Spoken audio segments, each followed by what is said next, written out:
ಮಾರ್ಗದರ್ಶಕರಾಗಿರ್ತಕ್ಕಂಥ ನನ್ನ ಪ್ರಾಧ್ಯಾಪಕ ಮಿತ್ರರೇ ಹಾಗೂ ನನ್ನ ವಿದ್ಯಾರ್ಥಿ ಮಿತ್ರರೇ, ನಮಗೆಲ್ಲರಿಗೂ ಕೂಡ ಈ ಗುರುವಂದನಾ ಕಾರ್ಯಕ್ರಮಕ್ಕೆ ಮತ್ತೊಂದು ಸಲ ಸ್ವಾಗತವನ್ನು ಕೋರ್ತಾ ನನ್ನ ಎರಡು ಅನಿಸಿಕೆಗಳನ್ನು ಹೇಳಲು ಇಷ್ಟಪಡ್ತೀನಿ. ಮೊದಲನೇದಾಗಿ, ಈ ಕಾಲೇಜಿನಲ್ಲಿ ಹಿರಿಯ ಉಪನ್ಯಾಸಕರಾಗಿರ್ತಕ್ಕಂಥ ನಾಗೇಶ್ ಸರ್ ಅವರನ್ನು ನಾವೆಲ್ಲ ಮಿಸ್ ಮಾಡ್ಕೊಳ್ತಾ ಇದ್ದೀವಿ.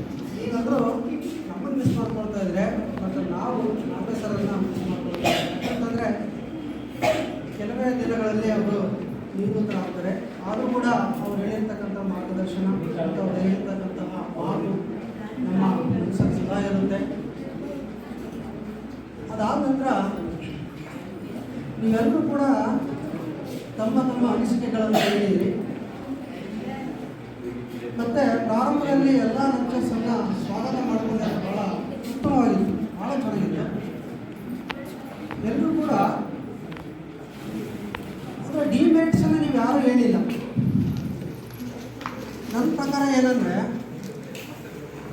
ಎಲ್ಲ ಲೆಕ್ಚರ್ಸು ಒಳ್ಳೆಯ ರೀತಿಯಿಂದ ಪಾಠ ಮಾಡಿದ್ದಾರೆ, ನಮಗೆ ಎಲ್ಲರೂ ಚೆನ್ನಾಗಿದ್ದಾರೆ ನಮ್ಮ ಜೊತೆಗೆ ಅಂತ ಹೇಳಿದ್ರಿ. ಆದರೆ ಕೆಲವೊಂದು ಲಕ್ಷಣಗಳನ್ನು ಅಥವಾ ಕೆಲವೊಂದು ಅಂಶಗಳನ್ನು ನೀವು ಸ್ಟೇಜ್ ಮೇಲೆ ಹೇಳಿದ್ರು ಕೂಡ ನಿಮ್ಮ ವೈಯಕ್ತಿಕವಾಗಿ ಎಲ್ಲರೂ ಸಿಕ್ಕಾಗ ಸರಿ ಥರ ಇದೆ, ಈ ಥರ ತಿದ್ದುಕೊಳ್ರಿ ನೀವು ಅಂತ ಹೇಳ್ಬೇಕು. ನನ್ನ ಪ್ರಕಾರ ನಾನು ಅದನ್ನು ಒಪ್ಕೊಳ್ತೀನಿ. ನಾನು ಯಾಕಂದರೆ ಯಾವಾಗಲೂ ಕೂಡ ಕಲಿತಕ್ಕಂಥ ವಿದ್ಯಾರ್ಥಿ, ನಿಮ್ಮಲ್ಲಿ ಲೆಕ್ಚರ್ಸ್ ಆದರೂ ಕೂಡ ನಾನು ಸದಾ ವಿದ್ಯಾರ್ಥಿಯಾಗಿ ನಾನು ಮುಂದುವರಿತೀನಿ ನನ್ನ ಜೀವನದಲ್ಲಿ. ಈ ಗುರುವಂದನಾ ಕಾರ್ಯಕ್ರಮದ ಬಗ್ಗೆ ಹೇಳ್ಬೇಕಂದ್ರೆ, ನೀವೆಲ್ಲರೂ ಕೂಡ ಎಲ್ಲೆಲ್ಲಿಂದ ಬಂದು ಈ ಓಚಿಪುರಯ್ಯ ಎನ್ನುವಂತಹ ಒಂದು ಗೂಡಿನಲ್ಲಿ ಸೇರಿಕೊಂಡಿದ್ದೀರ. ನೀವೆಲ್ಲರೂ ಕೂಡ ನಿಮಗೆ 3 ವರ್ಷಗಳ ಕಾಲ ನಮಗೆ ಗೊತ್ತಿರ್ತಕ್ಕಂಥ ವಿಚಾರಗಳನ್ನು ನಿಮಗೆ ತಿದ್ದಿದ್ದೀವಿ, ಬುದ್ಧಿ ಹೇಳಿದ್ದೀವಿ. ಮತ್ತು ನಿಮಗೆ ಸ್ವತಂತ್ರವಾಗಿ ಮಾತಾಡ್ತಕ್ಕಂಥದ್ದು ಅಥವಾ ಸ್ವತಂತ್ರವಾಗಿ ವಿಷಯ ತಗೊಳ್ತಕ್ಕಂಥದ್ದು ಎಲ್ಲ ವಿಚಾರಗಳನ್ನು ಹೇಳಿದ್ದೀವಿ. ಆದರೆ ಮುಂದಿನ ದಿನಮಾನಗಳಲ್ಲಿ ನೀವು ಯಾವ ರೀತಿ ಬದುಕ್ತಾ ಇದ್ದಾರೆ ಅನ್ನುವಂಥದ್ದು ನಿಮಗೆ ಬಿಟ್ಟಿದ್ದೀವಿ. ನಾವಿಲ್ಲೆಲ್ಲರೂ ಕೂಡ ಎಲ್ಲ ಟೀಚರ್ಸು ಹೇಳ್ಬೋದು, ಆ ಥರ ಮಾಡಿ ಈ ಥರ ಮಾಡಿ ಚೆನ್ನಾಗಿ ಓದಿ ಅಂತ. ಆದರೆ ನಿಮ್ಮ ವೈಯಕ್ತಿಕ ಏನು ದೃಢ ನಿಷ್ಠೆ, ದೃಢ ನಂಬಿಕೆ ಆಯ್ತಲ್ಲ, ನಿಮ್ಮಲ್ಲಿ ನೀವು ಮಾತ್ರ ಅದನ್ನು ನೀವು ಗಟ್ಟಿಯಾಗಿ ಇಟ್ಕೋಬೇಕು. ಯಾಕಂತಂದರೆ ಹೇಳುವಂಥವರು ಜಾಸ್ತಿ ಹೇಳೋದಿಲ್ಲ, ಆದರೆ ನೀವು ಅದನ್ನು ದೃಢವಾಗಿ ಇಟ್ಕೊಂಡು ಏನು ಗುರಿ ಇದೆ ಅಂತೇಳಿ ನೀವು ಮುಟ್ತಾ ಹೋಗ್ಬೇಕು ಅನ್ನುವಂಥದ್ದು. ಯಾಕಂದರೆ ಎಲ್ಲರೂ ಕೂಡ ಬೇರೆ ಬೇರೆ ಕುಟುಂಬದಿಂದ, ಬೇರೆ ಬೇರೆ ಊರಿನಿಂದ ಬಂದು ಸೇರ್ಕೊಂಡಿದ್ದೀರ. ಎಲ್ಲರ ತಂದೆ ತಾಯಿ ಕನಸು ಒಂದೇ ಆಗಿರುತ್ತೆ. ನಮ್ಮ ಮಕ್ಕಳನ್ನು ಅಥವಾ ನಮ್ಮ ಹುಡುಗನನ್ನು ಅಥವಾ ನಮ್ಮ ಹುಡುಗಿಯನ್ನು ಒಳ್ಳೆಯ ಸಮಾಜದಲ್ಲಿ ಒಬ್ಬ ಒಳ್ಳೆಯ ವ್ಯಕ್ತಿಯನ್ನಾಗಿ ಮಾಡಬೇಕಂತೇಳಿ ಎಲ್ಲರೂ ಕೂಡ ಆಸೆ ಇರುತ್ತೆ. ಎಲ್ಲ ತಂದೆ ತಾಯಿಗಳು ಕೂಡ ಆಸೆ ಒಂದೇ ಇರುತ್ತೆ. ಆದರೆ ನೀವು ಮುಂದಿನ ದಿನಮಾನದಲ್ಲಿ ಯಾವ ರೀತಿ ಅದನ್ನು, ನಿಮ್ಮ ತಂದೆ ತಾಯಿ ಕನಸನ್ನು ಯಾವ ರೀತಿ ಅದನ್ನು ನೆರವೇರಿಸ್ತದೆ ಅನ್ನುವಂಥದ್ದು ನಿಮ್ಮ ಮುಂಗಡೆ ಇರ್ತಕ್ಕಂಥ ಒಂದು ಬಿಗ್ ಚಾಲೆಂಜ್ ಆಗಿದೆ. ನೀವೇನು ಅಂತ ತೋರಿಸ್ಕೊಳ್ಳಿಕ್ಕೆ ಒಂದು ಒಳ್ಳೆಯ ವೇದಿಕೆ ಅನ್ನುವಂಥದ್ದು ನನ್ನ ಅಭಿಪ್ರಾಯವಾಗಿರುತ್ತೆ. ಕಳೆದ ಗುರುವಂದನಾ ಕಾರ್ಯಕ್ರಮದಲ್ಲಿ ಒಂದು ಮಾತನ್ನು ಹೇಳಿದ್ದೆ. ಒಬ್ಬ ತಂದೆ ಮತ್ತು ಒಬ್ಬ ಮಗಳಿನ ಒಂದು ಸಣ್ಣದ ಚಿಕ್ಕದಾಗಿರ್ತಕ್ಕಂಥ ಒಂದು ಕತೆ, ಒಂದು ಸ್ಟೋರಿ ಹೇಳಿದ್ದೀನಿ. ಒಬ್ಬ ತಂದೆ ಚಿಕ್ಕ ವಯಸ್ಸಿನಲ್ಲಿ ಹೆಂಡತಿಯನ್ನು ಕಳ್ಕೊಳ್ತಾನೆ. ಆ ಮಗು ಕೂಡ ಆ ತಾಯಿಯನ್ನು ಕಳ್ಕೊಳ್ಳುತ್ತೆ. ಅವಾಗ ಏನಾಗುತ್ತಂದರೆ, ಆ ಹುಡುಗಿ ಆ ತಂದೆ ಆಶ್ರಯದಲ್ಲೇ ಬೆಳಿಬೇಕಾಗುತ್ತೆ. ಈ ಕಥೆ ನಿಮ್ಮ ಜೀವನದಲ್ಲಿ ನಿಮಗೆ ಕೂಡ ಅನ್ವಯಿಸುತ್ತೆ. ಸಮಾಜದಲ್ಲಿ ಇರ್ತಕ್ಕಂಥದ್ದೇ, ಸಮಾಜದಲ್ಲಿ ಹುಟ್ಟಿರ್ತಕ್ಕಂಥ ಕಥೆ ಇದೆಲ್ಲ ಬೇರೆ ಎಲ್ಲಿಯೂ ಇಲ್ಲ ಇದು. ಆ ತಂದೆ ಆ ಮಗಳನ್ನು ಒಳ್ಳೆಯ ವಿದ್ಯಾಭ್ಯಾಸ ಮಾಡಿಸ್ಬೇಕಂತೇಳಿ ಭಾಳ ಕನಸನ್ನು ಕಂಡಿರ್ತಾನೆ. 10th ಸೇರಿಸ್ತಾನೆ ತನ್ನ ಮಗಳನ್ನು. 10th ಪಾಸ್ ಆಗುತ್ತೆ. ಒಂದು ಕೈಯಲ್ಲೇ ಒಂದು ಸಣ್ಣ ಚಿಕ್ಕದಾಗಿರ್ತಕ್ಕಂಥ ಒಂದು ಮೊಬೈಲ್ ಬಂದು ಸೇರುತ್ತೆ ಹುಡುಗಿ ಕೈಯಲ್ಲಿ. ಅಪ್ಪ ಸ್ವಲ್ಪ ದೂರ ಆಗ್ತಾನೆ. PUC ಮುಗೀತು. PUC ಆದ ನಂತರ ತಂದೆ ಒಂದು ಆಂಡ್ರಾಯ್ಡ್ ಮೊಬೈಲ್ ಕೊಡಿಸ್ತಾನೆ. ಅಪ್ಪ ಮತ್ತೊಂದು ದೂರ ಆಗ್ತಾರೆ, ಮತ್ತೊಂದು ಸಲ ಡಿಸ್ಟೆನ್ಸಲ್ಲಿ ದೂರ ಆಗುತ್ತೆ. ಇದಾದ ನಂತರ ಆ ಮಗಳನ್ನು ಇಂಜಿನಿಯರ್ಗೆ ಅಡ್ಮಿಷನ್ ಮಾಡಿಸ್ತಾನೆ. ಇಂಜಿನಿಯರ್ಗೆ ಅಡ್ಮಿಷನ್ ಮಾಡಿಸಿದಾಗ ಅಪ್ಪನಿಗೆ ಕೇಳುತ್ತೆ ಮಗಳು, ಏನು ಹೇಳುತ್ತೆ ಅಂದರೆ, ಅಪ್ಪ ನನಗೆ ಲ್ಯಾಪ್ಟಾಪ್ ಬೇಕು ಅಥವಾ ನನಗೆ ಒಂದು ಸ್ಕೂಟಿ ಬೇಕು ಅಂತ ಕೇಳುತ್ತೆ ಅವರಿಗೆ. ಆದರೆ ಆ ತಂದೆ ಹೇಳ್ತಾನೆ, ನೋಡಮ್ಮ, ನಾನೇ ಪ್ರತಿದಿನ ಒಂದು 100 ರೂಪಾಯಿ ದುಡಿತಾ ಇದ್ದೀನಿ, ನಿನಗೆ ಅಷ್ಟೊಂದು ಕೊಡಿಸ್ಲಿಕ್ಕೆ ನನ್ನ ಕೈಲಿ ಆಗೋಲ್ಲ, ದಯವಿಟ್ಟು ಒಂದು 2 ದಿನ ನನಗೆ ಟೈಮ್ ಕೊಡು, ಅದಾದಮೇಲೆ ನಾನು ನಿಮಗೆ ಕೊಡಿಸ್ತೀನಿ ಅಂತೇಳಿ ಧೈರ್ಯವಾಗಿ ತನ್ನ ತಂದೆ ಮಗಳಿಗೆ ಹೇಳ್ತಾನೆ. ಆದರೆ ಮಗಳು ಕೇಳ್ತಾ ಇಲ್ಲ. ಆವಾಗ ಅವನಿಗೆ ಏನಾಗುತ್ತಂದರೆ, ಪ್ರತಿ 10 ಗಂಟೆಗೆ ಆ ಮಗಳನ್ನು ಕಾಲೇಜಿಗೆ ಕಳಿಸ್ತಕ್ಕಂಥ ಒಂದು ದಿನಚರಿ ಆ ತಂದೆದು. ಪ್ರತಿದಿನ ಬಾಗಿಲು ಕೊಡದೆ ಎಬ್ಬಿಸ್ತಾನೆ, ಬಾಬಾ ಟೈಮ್ ಆಯಿತು ಅಂತೇಳಿ, ಕಾಲೇಜ್ ಟೈಮ್ ಆಗುತ್ತೆ ಅಂತೇಳಿ ಕರೀತಾ ಇರ್ತಾರೆ. ಆದರೆ ಆ ಮಗಳಿಗೆ ಕೋಪ ಇರುತ್ತೆ, ತಾನು ಕೇಳಿರ್ತಕ್ಕಂಥ ವಸ್ತುವಿನ ಕೊಡಿಸಲಿಲ್ಲ ಅಂತೇಳಿ ತಂದೆ ಮೇಲೆ ಕೋಪ ಇರುತ್ತೆ. ಒಂದಿನ 10 ಗಂಟೆ ಆಗುತ್ತೆ, ಬಾಗಿಲು ತೆಗೆಯೋದಿಲ್ಲ. ಎಷ್ಟು ಸಲ ಮಾತಾಡಿಸಿದ್ರು ಕೂಡ ಆ ಮಗಳು ಬಾಗಿಲು ತೆಗೆಯೋದಿಲ್ಲ. ಯಾಕಂತಂದರೆ ತಾನು ಕೇಳಿರ್ತಕ್ಕಂಥ ವಸ್ತುನ ಕೊಡಿಸಲಿಲ್ಲ ಅನ್ನೋ ಕಾರಣಕ್ಕೋಸ್ಕರ ಫುಲ್ ಸಿಟ್ಟಾಗಿರ್ತಾಳೆ ತಂದೆ ಮೇಲೆ. ಹಾಗಾಗಿ ಬಾಗಿಲು ತೆಗೆಯೋದಿಲ್ಲ. ಮತ್ತೊಂದು ದಿನ 10 ಗಂಟೆಗೆ ಬಾಗಿಲು ಯಾಕೆ ನಮ್ಮಪ್ಪ ಇಷ್ಟೊತ್ತಾದರೂ ಕದ ಬಡಿಲಿಲ್ಲ ಅಂತೇಳಿ ಆ ಮಗಳು ಅಂದ್ಕೊಳ್ತಾಳೆ. ತಾನೇ ಕದ ಓಪನ್ ಮಾಡಿ ಬಂದು ಹೊರಗೆ ನೋಡ್ತಾಳೆ. ತಂದೆ ಆಗಿರ್ತಕ್ಕಂಥದ್ದು ಸೋಫಾ ಮೇಲೆ ಮಲಗಿರ್ತಾನೆ.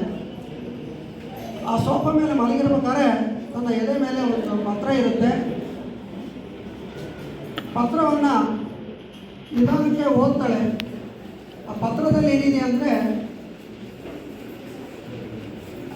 ನನಗೆ ನನ್ನ ಜೀವನವೋ ಅಥವಾ ನಿನ್ನ ಜೀವನವೋ ಅಂತ ಹೇಳ್ಬಿಟ್ಟು ಒಂದು ಡಿಸೈಡ್ ಮಾಡ್ತಾರೆ ತಂದೆ. ನಿನಗೆ ಕೊಡಿಸ್ಲಿಕ್ಕೆ, ನೀನು ಇಂಜಿನಿಯರಿಂಗ್ ಹೋಗ್ತಕ್ಕಂತಹ ಸಂದರ್ಭದಲ್ಲಿ ನನಗೆ ಕೊಡಿಸ್ಲಿಕ್ಕೆ ಆಗ್ತಕ್ಕಂಥ ವಸ್ತುಗಳನ್ನೆಲ್ಲ ಈಗ ನಿನ್ನ ಹೆಸರಿನಲ್ಲಿ ಒಂದು ಮನೆ ಖರೀದಿ ಮಾಡಿದ್ದೀನಿ, ಮತ್ತು ಬ್ಯಾಂಕಲ್ಲಿ ಕೂಡ FD ಇಟ್ಟಿದ್ದೀನಿ. ನಿನಗೆ ಜೀವನಕ್ಕೆ ಬೇಕಾದಷ್ಟು ನಾನು ಸೌಲಭ್ಯವನ್ನು ಒದಗಿಸಿದ್ದೀನಿ ಅಂತೇಳಿ ಆ ಪತ್ರದಲ್ಲಿ ಎಲ್ಲ ಬರೆದಿರ್ತಾನೆ. ಇದಕ್ಕಿಂತ ಮುಂಚೆ ಒಂದು 5 ವರ್ಷದಲ್ಲಿ ಡಾಕ್ಟ್ರಿಗೆ ಅಂದರೆ ಎದೆ ನೋವು ಬಂದಿರುತ್ತೆ ತಂದೆಗೆ. ಹಾಸ್ಪಿಟ್ಲಿಗೆ ಹೋಗಿರ್ತಾನೆ. ಹೋಗಿರ್ತಕ್ಕಂಥ ಸಂದರ್ಭದಲ್ಲಿ ಡಾಕ್ಟರ್ ಹೇಳ್ತಾರೆ ಏನಂತಂದರೆ, ಚಿಕ್ಕದಾಗಿರ್ತಕ್ಕಂತಹ ಒಂದು ಹೋಲ್ ಇರುತ್ತೆ ಎದೆಯಲ್ಲಿ, ನೀನು ಆಪರೇಷನ್ ಮಾಡಿಸ್ಬೇಕಂತ ಡಾಕ್ಟ್ರಿಗೆ ಹೇಳಿರ್ತಾನೆ ತಂದೆಗೆ. ಆದರೆ ತಂದೆ ಆಪರೇಷನ್ ಮಾಡಿಸ್ಕೊಂಡಿರಲಿಲ್ಲ. ಯಾಕಂತಂದರೆ 5 ಲಕ್ಷ ಕೇಳಿರ್ತಾನೆ ಡಾಕ್ಟರು. ಇದೇ 5 ಲಕ್ಷವನ್ನು ನನ್ನ ಮಗಳಿಗೆ ಕೊಟ್ಟರೆ ಒಳ್ಳೆಯ ಜೀವನ ಆಗುತ್ತೆ ಅಂತ ಹೇಳ್ಬಿಟ್ಟು ತಂದೆ ಅವತ್ತಿನ ದಿನದಲ್ಲಿ ಆಪರೇಷನ್ ಮಾಡಿಸ್ಕೊಂಡಿದ್ರೆ ತಂದೆ ಬದುಕ್ತಾ ಇದ್ದ. ಆದರೆ ತನ್ನ ಮಗಳ ಜೀವನ ಮುಖ್ಯ ಅಂತ ಹೇಳ್ಬಿಟ್ಟು ಮನೆ ಖರೀದಿ ಮಾಡ್ದ. ಬ್ಯಾಂಕಲ್ಲಿ ಕೂಡ FD ಇಟ್ಟ.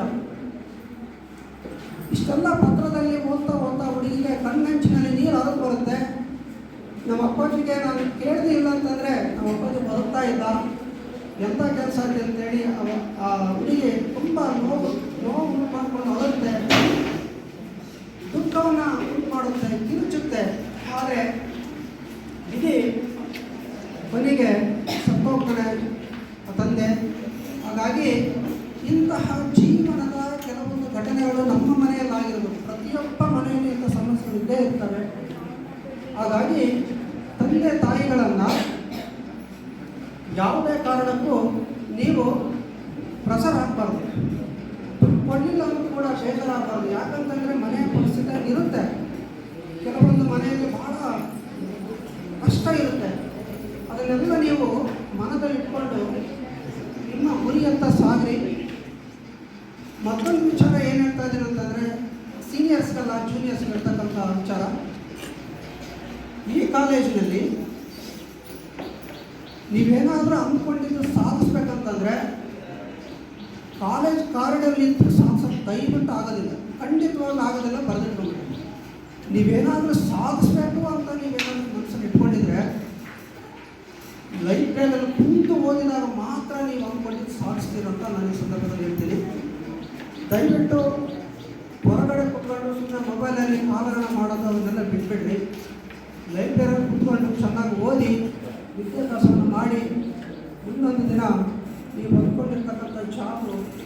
ಸಿಗುತ್ತೆ. ಚೆನ್ನಾಗಿ ಓದಿ ತಂದೆ ತಾಯಿಗಳಿಗೆ ಗೌರವಯುತವಾಗಿ ನಡ್ಕೊಳ್ಳಿ. ಸಮಯ ಹೇಳಿಕೆ ಎಲ್ಲರಿಗೂ ಸಿಗೋದಿಲ್ಲ. ಸಮಯವನ್ನು ತುಂಬ ಉಪಯೋಗ ಮಾಡಿಕೊಂಡಾಗ ಮಾತ್ರ ನೀವು ಅಂದ್ಕೊಂಡಿರ್ತಕ್ಕಂತಹ ಗುರಿಯನ್ನು ಮುಟ್ಟಲಿಕ್ಕೆ ಸಾಧ್ಯ ಆಗ್ತದೆ. ಹಾಗಾಗಿ ಒಳ್ಳೆಯ ವಿದ್ಯಾಭ್ಯಾಸವನ್ನು ಮುಂದುವರಿಸಲು ಅಂತ ಹೇಳ್ತಾ ಈ ಸಂದರ್ಭದಲ್ಲಿ ಮಾತಾಡಲಿಕ್ಕೆ ಅವಕಾಶ ಮಾಡಿಕೊಟ್ಟಿರ್ತಕ್ಕಂತಹ ಕೂಡ ರಕೀಬ್ ಸರ್ ಬಂದ್ರಲ್ಲ, ವೆಲ್ಕಮ್ ಮಾಡೋದು. ಓಯ್ ಒಂದು ನಿಮಿಷ. ರಕೀಬ್ ಸರ್, ಸಾರಿ ಸರ್, ನಾನು ಎಲ್ಲರೂ ಟೀಚರ್ಸ್ನ ಇನ್ವೈಟ್ ಮಾಡೋಕ್ಕಾರ ಮಿಸ್ಟೇಕಾಗಿ ವೇಸ್ಟ್ ಮಾಡ್ಕೊಂಡ್ರೆ ಬಿಟ್ಬಿಟ್ಟಿದ್ದೆ. ಇವರು ನಮಗೆ ಫಸ್ಟ್ ಇಯರ್ಸಲ್ಲಿ ಕ್ಲಾಸ್ ಮಾಡಿದ್ದು. ಸಾರಿ ಸರ್, ಸಾರಿ. ನೆಕ್ಸ್ಟ್ ಅನಿಸಿಕೆ ಈ ಕಾರ್ಯಕ್ರಮಕ್ಕೆ ಬಂದಂಥ ನಮ್ಮ ರಕೀಬ್ ಸರ್ ಅವರಿಗೆ ಸ್ವಾಗತ, ಸುಸ್ವಾಗತ.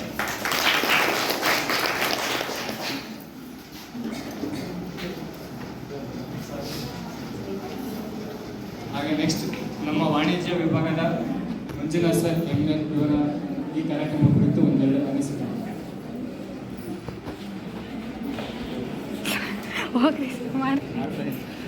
ಎಲ್ಲ ಮಾಡಬೇಡ, ಸ್ಕಿಪ್ ಮಾಡ. ಎಲ್ಲರಿಗೂ ವೇದಿಕೆ ಬೇಕು. ಹಾಗಾಗಿ ಈ